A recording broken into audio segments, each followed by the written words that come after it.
Então, esse vídeo eu dedico para o Dudu Pitbull. Abraço, Dudu. Ele explica o que é revisionismo. Então, nós tivemos 3 internacionais no marxismo até hoje. Esse cara explicou aqui, nesse espanhol. Ele é de linha rojaísta. Olha aí, ó. Marx, Engels, Lenin, Stalin, Evan Roger. Ele explicou que o revisionismo foi uma fase do marxismo, né? Mas nós podemos ampliar esse conceito para utilizar para outras situações. A fase mais marcada foi a Segunda Internacional. A primeira foi ainda com Marx, né? Com o Marx e seu grupo expulsando os bakuninistas, né? Os seguidores de Bakunin, que são anarquistas da Primeira Internacional. Então ela acabou, criou-se a Segunda, que foi marcada pelo revisionismo de Bernstein, que era um pensador alemão ligado ao Partido Social Democrata Alemão, que colocou assim, olha, vamos repensar o que Marx está falando, não vai ser uma revolução, e sim através de reformas no capitalismo, que nós vamos conseguir o bem-estar dos operários, vai ser algo gradual, a revolução vai ser feita paulatinamente, em etapas, digamos, e ela vai ser pela via parlamentar e pacífica. Tem esses 2 pontos principais que marcam o revisionismo. Questionamento do projeto revolucionário, via eleitoral, via pacífica, reforma no lugar de revolução. Tá? Esses são os princípios lá do século XIX.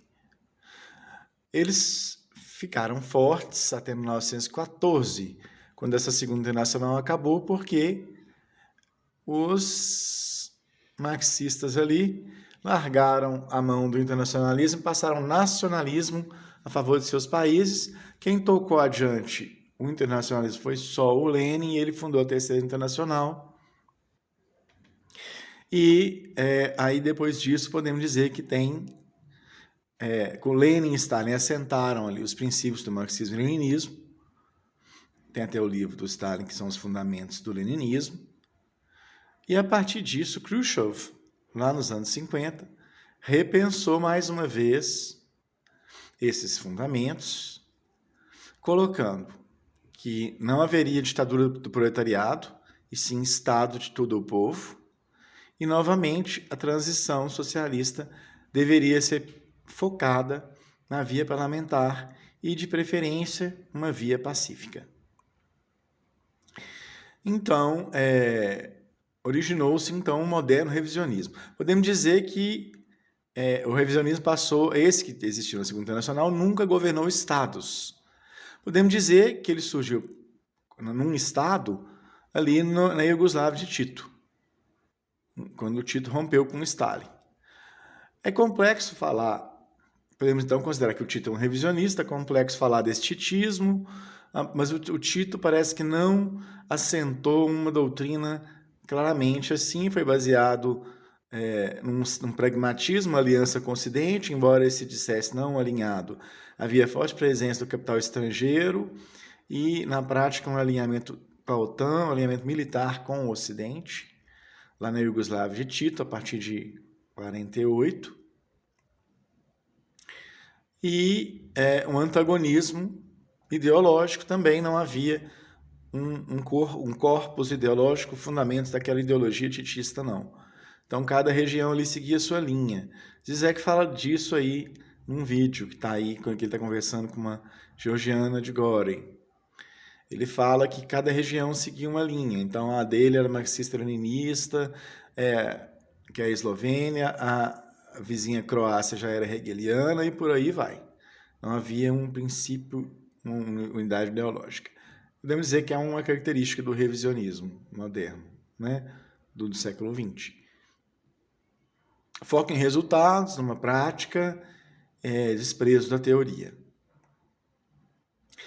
Então, isto posto, podemos dizer que a partir de Khrushchev, essa vertente transbordou, não é? Ali para todo o bloco socialista, e o conflito passou entre ser revisionismo e marxismo, com o maoísmo encabeçando o marxismo. A partir daí, há muita controvérsia, né? Muita controvérsia. Mas podemos, assim, assinalar dois momentos trágicos. O golpe revisionista encabeçado por Zhukov, em 56, que derrubou o grupo remanescente de Stalin, né? Tinha Kaganovich e outros velhos, Kalinin e outros velhos bolcheviques, foram colocados para escanteio, expulsos do partido, e aí a União Soviética passou a se tornar um país imperialista com a fachada de socialismo, que aí tem um conceito, podemos usar o conceito de social imperialismo, que alguns usam para a China atual, mas também muito controverso. Em 76, na China, houve também um golpe militar de Hua Kofeng, deu poder para Deng Xiaoping e seu grupo, e Deng Xiaoping reintroduziu o capitalismo sob a hegemonia de um partido comunista que podemos chamar de revisionista. Não é? Ali, a esposa de Mao e a velha guarda maoísta foi presa num golpe militar em 76. No meu blog tem um senhor falando, que viveu a época falando sobre isso. É bastante interessante o depoimento. Então tem esses dois fenômenos. Em outro vídeo que eu falei dos marxistas, marxianos, marxólogos, eu falei que, assim, na medida em que a pessoa abandona um projeto revolucionário, mistura com outras teorias, igual tem um vídeo aí do cara do PCO, que é o Rui Pimenta.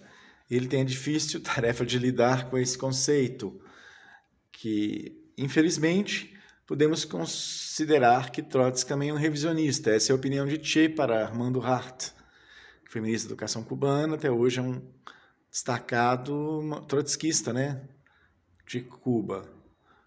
Porque o Trotsky, ele introduz uma série de considerações que os herdeiros do PSTU têm, a gente nota.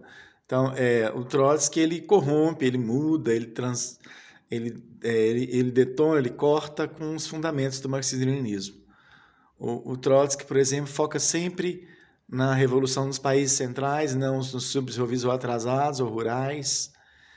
O foco é a classe operária dirigir tudo, a ditadura operária camponesa, a democracia popular com a participação dos camponeses. Na revolução é escanteada, é colocada de lado. Os trotskistas e o próprio Trotsky não superou direito esse mal-estar com os camponeses. Surge desde 1906 lá, com a revolução também tem uma frente rural. Ele nunca supera isso direito, também nunca supera essa questão da revolução não acontecer nos países centrais, sim nos países rurais ou atrasados. Também é algo que o trotskismo diferencia-se do marxismo-leninismo. Também o papel do partido com centralismo democrático. De boca, Trotsky entrou ali no Partido Bolchevique e aceitou, mas a prática fez centralismo burocrático. Isso também tende a acontecer nos partidos trotskistas. A tendência deles quando os trotskistas, quando estão em minoria, quando estão com a direção, quando vão em direção, expulsam a minoria. Quando estão em minoria, gritam que estão sendo perseguidos, reprimidos. Então, o trotskismo, no geral, não sabe utilizar o partido, o centralismo, não se dá bem com o partido centralismo democrático, como também seu mestre não se deu, e deixa em aberta a possibilidade do partido de tendências, pois Trotsky jamais repensou essa questão da forma partido.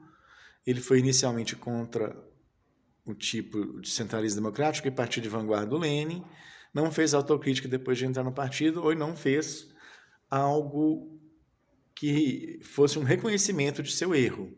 Pelo contrário, ele reafirmou, como disse Ludo Martens, os méritos de Stalin. Trotsky entrou no partido em 17, logo em seguida republicou Nossas Tarefas, que era um texto que chamava Lenin de jacobino, ditador, refutava o partido de vanguarda, e sem observações. Então, ele deu a entender que são essas ideias que ele queria ver triunfar no partido.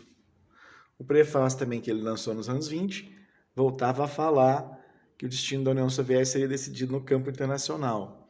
Quer dizer, ainda dá margem para a gente pensar que ele queria exportar a revolução.